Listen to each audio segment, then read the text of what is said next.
Hello my dear friends, this is Santosh Kumar. आइए एक topic हम लोग शुरू करते हैं और वो टॉपिक को समझने की कोशिश करते हैं। ठीक है, ये इंग्लिश का ये बहुत ही डिफ़िकल्ट बोला जाए, बहुत डिफ़िकल्ट और कॉम्प्लिकेटेड टॉपिक होता है, चैप्टर है, और इसको बेहतर ढंग से समझने की कोशिश करते हैं। एक सिंपल, बहुत व्यवस्थित तरीके से इसको पढ़ने की, समझने की कोशिश करेंगे। देखिएगा, प्रीपोजिशन, अगर इसको हम कैटेगराइज करें, अगर इसको हम सेपरेट करें, तो ये प्रीपोजिशन मतलब ये किसी भी नाउन या प्रोनाउन के पहले आ करके, प्री मतलब पहले होता है, ठीक है। तो किसी भी नाउन या प्रोनाउन को के पहले आ करके उसके पोजीशन को दर्शाता है, ठीक है। तो उसी को हम लोग क्या बोलते हैं? प्रीपोजिशन बोलते हैं, ठीक है। प्रीपोजिशन कोई एक मीनिंग नहीं रखता है, कोई एक मीनिंग नहीं रखता है। अगर इन की बात करें तो सिर्फ इन का मतलब में नहीं होता है, इन का मतलब और भी बहुत सारा मीनिंग रखता है, ठीक है। वो बहुत सारा अलग अलग भाव रखता है, अलग अलग क्या बोलते हैं, अब्स्ट्रैक्ट रखता है वो, ठीक है। तो देखिए, जैसे बताते हैं, हम लोग पढ़ते हैं, समझते हैं।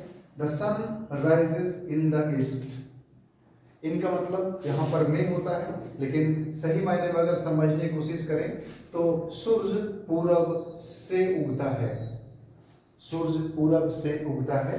यहाँ पर इन है, लेकिन इसका भी मीनिंग, इसका भी हिंदी से रख सकते हैं आप। और देखिए, अगर बात करते हैं, I want to take revenge from you. From का मतलब से होता है, तो यहाँ पर क्या हो जाएगा? मैं, I want to take revenge from you, मैं तुमसे बदला लेना चाहता हूँ। फ्रॉम का हिंदी से होता है, लेकिन इन का मतलब भी हिंदी से होता है। आगे देखिएगा, it was done by mistake. गलती से हो गया, बाय का हिंदी भी से रखता है। अब यहाँ पे फ्रॉम कर देंगे तो गलत हो जाएगा। और देखिएगा, she has been dancing since morning. Since morning, सुबह से वो नाच रही है, सुबह से वह नाच रही है। सिंस का मतलब भी से होता है। ये सिर्फ से, फ्रॉम का मतलब नहीं होता है, बाय का मतलब नहीं होता है, इनका मतलब नहीं होता है। ये सब कहीं ना कहीं एक ही मीनिंग ले रहा है, हिंदी जो है वो से है। आगे देखिएगा, आई cut the apple with knife. With का मतलब कहीं के साथ भी होता है, बट यहाँ पे विद का मतलब से होता है, से हिंदी मीनिंग रख रहा है। I cut the apple with knife. और देखिएगा, I want to talk to you. मैं तुमसे बात करना चाहता हूँ। I want to talk to you, मैं तुमसे बात करना चाहता हूँ।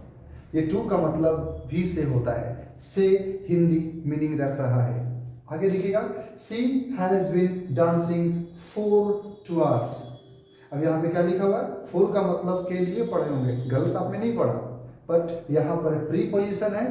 प्रीपोजिशन मतलब इसको बहुरूपिया को बोल सकते हैं। बहुरूपिया मतलब ये अलग अलग जगह पर आकर ये अपना अलग अलग मीनिंग वेरी करते रहता है, ठीक है ना। इसलिए प्रीपोजिशन थोड़ा सा डिफिकल्ट हो जाता है, और इसको तो बिल्कुल रट कर मत पढ़िए। रट कर पढ़िएगा तो देखिए ना, इनका मतलब आप में याद किए होंगे, लेकिन इनका मतलब यहाँ पर से हो रहा है। बाई का मतलब के द्वारा होता है, गलत नहीं है, बट यहाँ पर हिंदी से होता है। आगे देखिएगा, यहाँ पे सिंस का मतलब भी से रख रहा है, विद का मतलब के साथ होता है हिंदी की बात करूँ तो, लेकिन फिर भी यहाँ पर के साथ तो नहीं बोल सकते। यहाँ पर I cut the apple with knife, सेब को चाकू से काटते हैं। आगे देखिएगा, she has been dancing for. For का मतलब तो के लिए होता है, फॉर का हिंदी तो के लिए होता है, बट यहाँ पर फॉर का मतलब से होगा। क्यों? She has been dancing for 2 hours। वह सुबह 2 घंटों से नाच रही है। 2 घंटों से, शब्द पे ध्यान दीजिएगा, 2 घंटों से नाच रही है। ये सिर्फ प्रीपोजिशन का अभी कोई चैप्टर स्टार्ट नहीं, कोई टॉपिक स्टार्ट नहीं हुआ है, मतलब कोई एक पॉइंट स्टार्ट नहीं हुआ कि हम इन पढ़ा रहे हैं या बाई पढ़ा रहे हैं या फ्रॉम पढ़ा रहे हैं। हम सिर्फ आपको बता रहे हैं कि प्रीपोजिशन कैसे बदलता है। एक ही अलग अलग प्रीपोजिशन हिंदी का एक मीनिंग रखता है। आइए और देखिए, थोड़ा सा कुछ एग्जांपल है। क्या लिखा हुआ है? ही जंप्ड ऑफ द बिल्डिंग। इसका मतलब क्या हो जाएगा? वह बिल्डिंग से कूद गया, बिल्डिंग से कूद गया। ऑफ का मतलब भी से हिंदी मीनिंग रख रहा है। I succeeded by dint of hard work. By dint of मतलब I succeeded by dint of hard work, मतलब हार्ड वर्क के चलते, मतलब हार्ड वर्क से बोल सकते हैं आप इसको कि हार्ड वर्क, सफलता जो मिली है वो कठिन परिश्रम से मिली है। ये होता है प्रीपोजिशन का रूप। अभी और भी बहुत सारे प्रीपोजिशन पढ़ेंगे, बहुत सारे प्रीपोजिशन सीखेंगे, सीरियल ढंग से एक एक करके सीखेंगे और उसका प्रत्येक को मीनिंग को समझने की कोशिश करेंगे। और जैसा कि आप जानते होंगे, कुछ लोग जानते होंगे, नहीं जानते होंगे तो मैं बता दूं, मैं कभी रटने वाला या फिर रूल्स वाइज पढ़ाने में ज़्यादा विश्वास नहीं रखता। मैं कोशिश करता हूं कि चीज़ों को समझाएं और समझ समझ कर पढ़ें, क्योंकि अगर कोई व्यक्ति, कोई स्टूडेंट अगर रट कर पढ़ता है ऑफ का Hindi meaning, by dint of का हिंदी मीनिंग, तो फिर वो यहाँ पर प्रॉपर हिंदी नहीं कर पाएगा। ठीक है, देखिएगा क्या लिखा हुआ है, इसका डेफिनेशन थोड़ा सा जानते हैं। ये तो खैर रूप अलग अलग रूप में अलग अलग तरीके से आता है। अब इसका डेफिनेशन क्या होता है, देखिएगा, preposition is a word that indicate the relationship between a noun और pronoun and other word in a sentence. Actually होता क्या है कि प्रीपोजिशन नाउन, प्रोनाउन या सेंटेंस के किसी अदर पार्ट के पहले आता है और उससे किसी का रिलेशन दिखाता है, मतलब उसका रिलेशन दिखाएगा, उसका पोजीशन दिखाएगा, तो उसी को हम लोग क्या बोलते हैं, प्रीपोजिशन बोलते हैं। जैसे एक छोटा सा एग्जांपल लेते हैं, कोई आपको बोला, आप अपने दोस्त से पूछे कि अरे हमको बोध गया जाना है या गया जाना है, तो कौन से रास्ते से जाऊं, तो कोई आपको गाइड किया कि आप जाना और वहां से पुल से चला जाना, पुल से चले जाइएगा। ठीक है, तो आप जब यहाँ पे पुल तक पहुंचे तो मालूम चला कि एक ऊपर से रास्ता है, एक नीचे से रास्ता है। अब आप कंफ्यूज कर गए, कि अब हम पुल के ऊपर से जाए या नीचे के जाए। वहां पर लोगों से पूछे तो कोई बोला कि ऊपर से चले जाइए, कोई बोला नीचे से चले जाइए। अब आप कंफ्यूज कर गए, तो वही फिर से आप अपने दोस्त को कॉल करा कि बताइए किधर से मैं जाऊं, तो बोला कि नहीं ऊपर से मत जाना, नीचे वाले पुल से चले जाओ। अब बताइए, ऊपर का मतलब यहाँ पे ओवर हो सकता है, ओवर होता है, और नीचे वाला पुल की बात करें तो यहाँ पर अंडर होता है। पुल दोनों है, लेकिन यहाँ पर किसी भी सेंटेंस के पहले आता है, नाउन या प्रोनाउन के पहले आता है, ब्रीज के पहले यहाँ पे अंडर आएगा, यानी नीचे वाले पुल से आपको जाना है। तो ये पोजीशन बता दिया कि ऊपर से जाए या नीचे से जाए। तो किसी भी नाउन या प्रोनाउन या किसी भी शब्द के पहले आकर के उसको पोजीशन को बताता है, उसीलिए हम लोग प्रीपोजिशन होता है। ठीक है ना, प्रीपोजिशन उसी को बोलते हैं। पोस्ट पोजीशन भी होता है, वो आगे पढ़ेंगे कभी पोस्ट पोजीशन, बट यहाँ पे प्रीपोजिशन हम लोग पढ़ रहे हैं।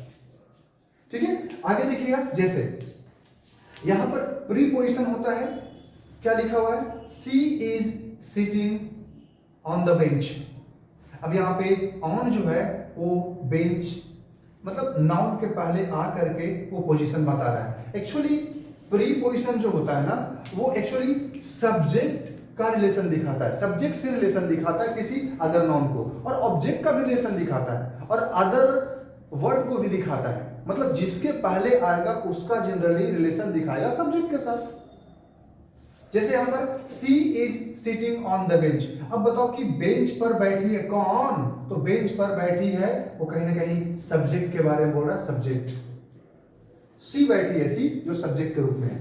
आगे देखिएगा, there is a cat under the table, under the table, तो टेबल के अंदर कौन है, तो कैट है।